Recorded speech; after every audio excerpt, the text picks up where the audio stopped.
नमस्कार दोस्तों, स्वागत है आपका दैनिक जागरण में। पश्चिम एशिया में एक बार फिर से युद्ध के बादल मंडराने लगे हैं। इसराइल अब अपनी सैन्य ताकत पहले से ज्यादा मजबूत कर रहा है। इसराइल ने अपनी सुरक्षा को और मजबूत करने के लिए अरबों डॉलर की बड़ी डील को मंजूरी दे दी है।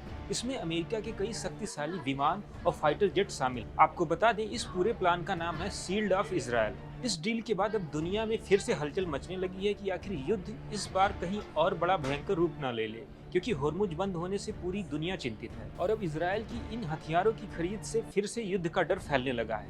आइए आसान भाषा में इस पूरे मामले को विस्तार से समझते हैं। नेतन्याहू की शील्ड ऑफ इसराइल योजना को मंजूरी। दोस्तों, इसराइल की रक्षा मंत्रालय ने 2 स्क्वाड्रन यानी विमान दलों को खरीदने की अंतिम मंजूरी दे दी है।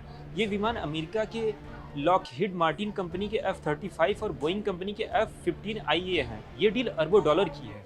इस खरीदारी को करने के लिए इसराइल अपने रक्षा बजट का एक बहुत बड़ा हिस्सा खर्च कर रहा है। इस रक्षा डील में कुल 350 अरब शेकेल यानी कि करीब 1,19,000 करोड़ रुपए खर्च आ रहा है। ईरान युद्ध के बाद हुए सैन्य नुकसान की भरपाई अब इसराइल तेजी से कर रहा है। इस डील में क्या क्या खरीदा जाएगा?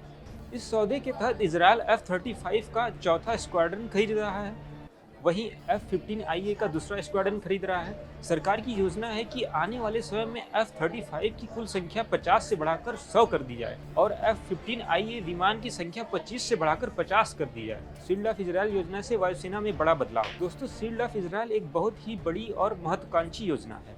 इसका मकसद सिर्फ नए विमान खरीदना नहीं, बल्कि पूरी वायुसेना को भविष्य के लिए तैयार करना है। इस योजना में शामिल है ऑटोनॉमस फ्लाइट सिस्टम यानी कि बिना पायलट के उड़ने वाले विमान, नई पीढ़ी की स्क्वाड्रन रक्षा तकनीक और अंतरिक्ष से जुड़े सैन्य अभियान।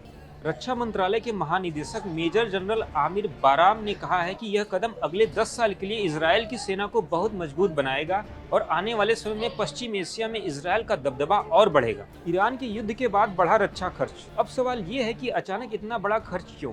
दोस्तों, हाल ही में इसराइल और ईरान के बीच जो सीधा संघर्ष हुआ, उसने इसराइल को बहुत कुछ सिखाया।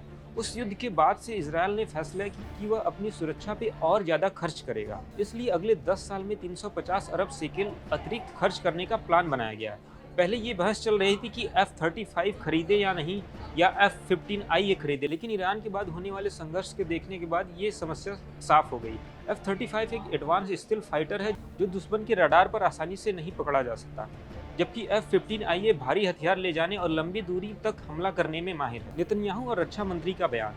प्रधानमंत्री बेंजामिन नेतन्याहू ने कहा है कि इस बढ़े हुए बजट का बड़ा हिस्सा इसराइल के अंदर हथियार और उपकरण बनाने में खर्च होगा।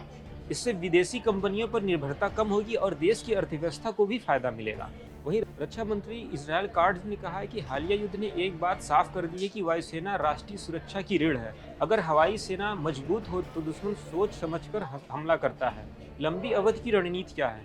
ये खरीदारी इसराइल की वायुसेना को और अपग्रेड करेगी। भविष्य में इसराइल की वायुसेना ज़्यादा बेहतर और ताकतवर बनेगी। करीब 100 F-35 विमान अपग्रेड होंगे, वहीं कम से कम 50 F-15IA विमान और शामिल किए जाएंगे। पुराने F-16 विमानों को नई तकनीक के जरिए अपग्रेड किया जाएगा। 1970 के दशक के पुराने F-15 विमानों को धीरे धीरे रिटायर किया जाएगा। नए विमानों की डिलीवरी 2030 के शुरुआती सालों से चरणबद्ध तरीके से धीरे धीरे शुरू होगी। यानी इसराइल अपनी वायु शक्ति को लंबे समय तक बनाए रखना चाहता है। दोस्तों, इसराइल एक छोटा सा देश है, लेकिन चारों तरफ दुश्मनों से घिरा हुआ है। ईरान, हमास, हिजबुल्लाह, इन सभी से लगातार खतरा बना रहता है। इसलिए इसराइल अपनी वायुसेना को दुनिया की सबसे ताकतवर और एडवांस सेना बनाना चाहता है। F-35 जैसे विमान न सिर्फ लड़ाई में मदद करेंगे, बल्कि दुश्मन की गतिविधियों पर भी नजर रखेंगे। ये विमान जासूसी और सटीक हमलों के लिए भी कारगर साबित होने वाला है। तो दोस्तों, शील्ड ऑफ इसराइल योजना के तहत इसराइल अपनी सुरक्षा दीवार को और मजबूत कर रहा है। अरबों डॉलर खर्च करके वह दुनिया के बेहतरीन फाइटर जेट खरीद रहा है। ये फैसला दिखाता है कि इसराइल भविष्य के किसी भी खतरे के लिए पूरी तरीके से तैयार हो रहा है। दोस्तों, आपको क्या लगता है, इन हथियारों की खरीद के बाद अब पश्चिम एशिया में युद्ध की आग एक बार फिर से भड़केगी या अब शांति फिर से कायम होगी? कमेंट में अपनी राय जरूर बताएं। वीडियो अच्छा लगा तो लाइक करें, चैनल को सब्सक्राइब करना न भूलें। ऐसी ही और जानकारी के लिए देखते रहें दैनिक जागरण।